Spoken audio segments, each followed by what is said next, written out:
Hi, I'm Hannah Jones and welcome back to the MASTS. We are starting 2021 with an interview with the co-founder and director of Project Seagrass, Dr. Richard Lilly.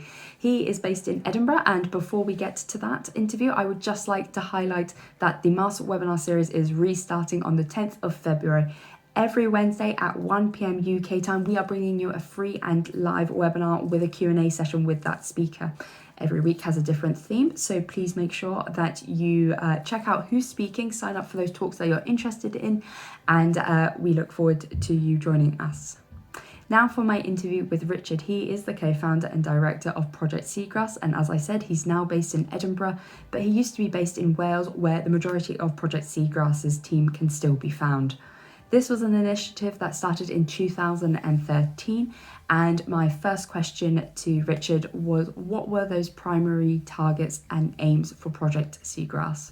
Yeah, so I guess, Project Seagrass has evolved over the past 7 years quite substantially.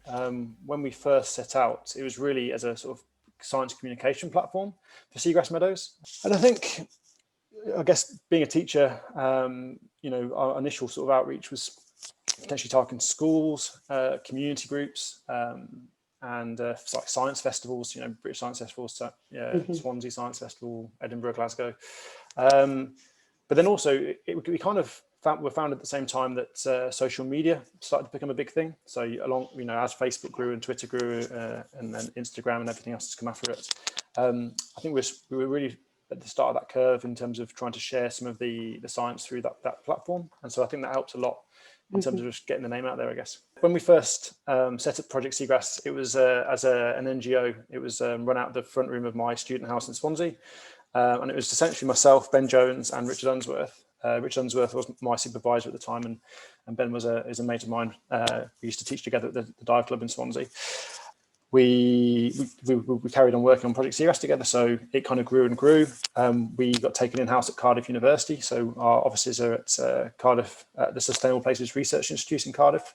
And that's, I think, working at that sort of in the space between the university and a traditional NGO, it's very much science-led NGO, has allowed us to sort of be taken seriously from a scientific perspective, publishing papers and doing research, but also almost that applied side of the science. We know that seagrass meadows are important. We want to put them back. We want to restore them, and we want to work at that sort of policy edge, or more so, I guess, the community edge, making people realise how important these are.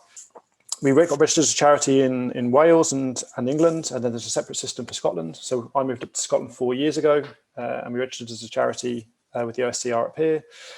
Richard is based at Swansea University, so Richard Unsworth. Leanne Cullen Unsworth is based at Cardiff University. Ben Jones is now doing a PhD at Stockholm University. And I am unaffiliated to an academic institution. I work full-time for Project Seagrass, and I'm based in Edinburgh. So, as you've just said, the project has kind of grown and gone from strength to strength. So I think one of the things. So, what are those kind of the recent focuses Scotland, of Project Seagrass as media, your ability to produce resources has grown, and also just your audience, your reach has gone. Seagrass restoration. So, 5 or 6 years ago, we started trying to work out how we could most effectively restore seagrass meadows, and then we hosted the International Seagrass Biology Workshop, which is held every 2 years, and it brings together the global seagrass community. And we hosted that in Wales in 2016 in October. And at that workshop, there was a sort of general. I mean, the seagrass community is fairly small, but there was a recognition, I guess, that seagrass meadows were in decline globally, but also that there was going to be a need for restoration science. And so there was, I guess, a phase shift there in terms of a lot of the sort of global community looking at restoration. And so we tried various methods, and we came up with one which is kind of a bespoke solution for the UK, or certainly in the southwest, where we get these huge tidal ranges. Then, fortunately, over the past few years, we've been working quite closely with WWF and Sky Ocean Rescue. And we're obviously closely with Swansea University, and we've just completed that team has just completed a 2-hectare seagrass restoration project in Dale in Pembrokeshire, and so that was 1 million seeds which we collected and planted in Dale over the course of 2 years, and we've really, I mean, that received a lot of attention and it's been a great success. There's still a lot to learn, in terms of germination rates and success, and how we could make that. There's room for lots of efficiencies going forward, but we wanted that to be a pilot meadow, a demonstration meadow that this could be achieved. And now we're looking to roll out similar work in hopefully North Wales, in the south of England, and I'm having very early conversations with trying to fill some of the knowledge gaps actually up here to make that a reality in Scotland too. Excellent. And you've also been involved in, I guess, a citizen science target of data collection too, with your Seagrass spotter, which if anyone's not check it out online. You can see where data has been collected all around the world on the topic of seagrass. Yeah, so it was initially piloted as it was only the two species that exist around the UK, so Zostra marino and Zostra nautai, and it was really only for collecting distribution of seagrass data in the UK. But that was a success, and then because the seagrass that we find in the UK is also common across Northeast Europe and America, you could kind of roll that out across North Atlantic. Then we included the Med because it's not that biodiverse, and the real challenging area actually for this is, especially because it's a citizen science platform, is the biodiversity you get in the Indo-Pacific. It's a very biodiverse area, lots of different types of seagrasses. And so we needed to have sort of keys that we could generate and build within the smartphone app and within the website so that people could identify easily the species they're seeing. But now it's a global platform. It's available, it's called seagrassspotter.org, so please check it out and you get a feel for what it's about. But we're having submissions from all over the globe. I was having a look earlier. We've had submissions recently from India. Where else? I've got what they've got up here actually. So Kenya, Australia, Sri Lanka, Tanzania, the UK. And so, yeah, it really is meant to be a tool that can be used by people who are interested in sort of recording the presence of seagrass globally. Mm-hmm. Yeah, that's great. And you've already very briefly touched upon the fact that obviously your Project Seagrass is looking to expand its work in Scotland. And I was hoping you could maybe just tell us a little bit more about what that is and what we can expect.